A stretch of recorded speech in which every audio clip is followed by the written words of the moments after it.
Google quietly announced the death of journalism on February 21, 2013.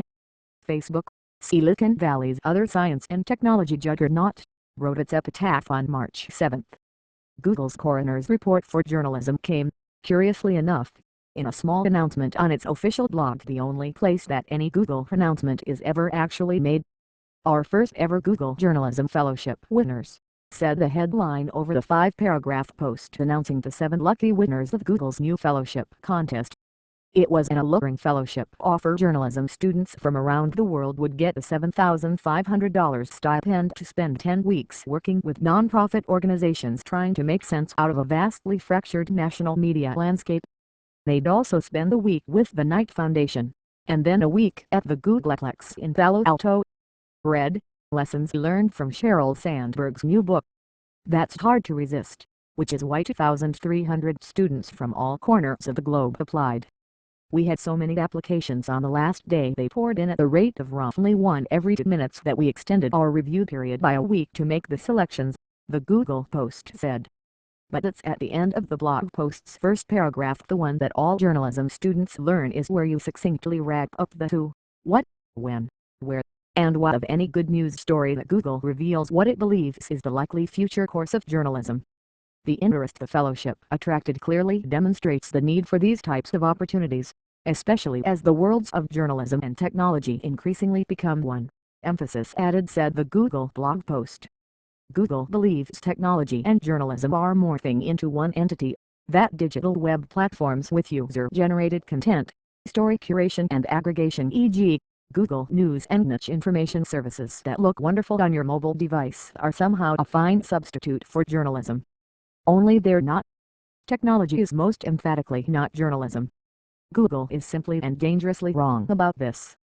Journalism involves trained, intuitive, discriminating human beings who can't sort through chaos and nonsense and arrive at a story that people understand. Technology, no matter how elegant, doesn't do this. Read, Google Glass, the smartwatch. No thanks. But Google also doesn't care. They're forging a new future where, in fact, technology and some pale shadow of journalism do become one. And, once that's happened, we will be less informed as a result. Digital technology widgets, bytes, packets, and streams will have replaced human evaluation of what mass audiences should know and understand. The death of journalism will be complete. Meanwhile, Facebook in its own way joined in writing journalism's obituary on March 7, the day that Facebook CEO Mark Zuckerberg announced the dramatic new change in the news feed, the first page that every user sees when they log onto their Facebook account. Facebook wanted to make the news feed more relevant for each individual, Zuckerberg said as he announced the new design. It will emphasize visual content but, more importantly, will tailor the news content for both the individual's own taste and match that content up with more visual, exact advertising. Related, Facebook getting ready to change news feed. Facebook wants to create the best personalized newspaper we can for each and every one of Facebook's nearly 1 billion users, Zuckerberg said. The problem, of course, is that this won't actually be a newspaper, at least not as journalists might think of it.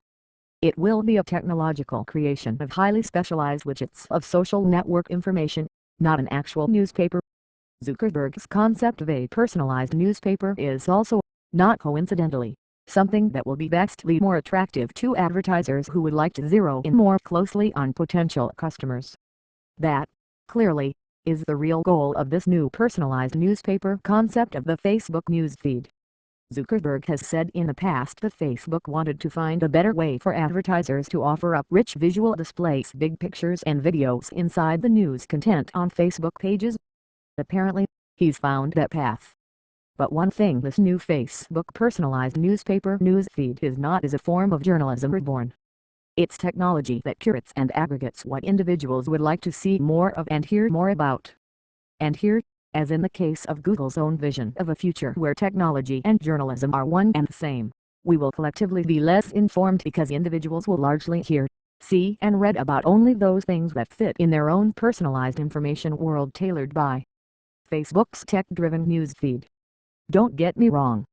Science and technology will always drive change, which is a good thing. The human species is built to evolve, grow, adapt, and expand. The digital information age is no different than other ages in this regard.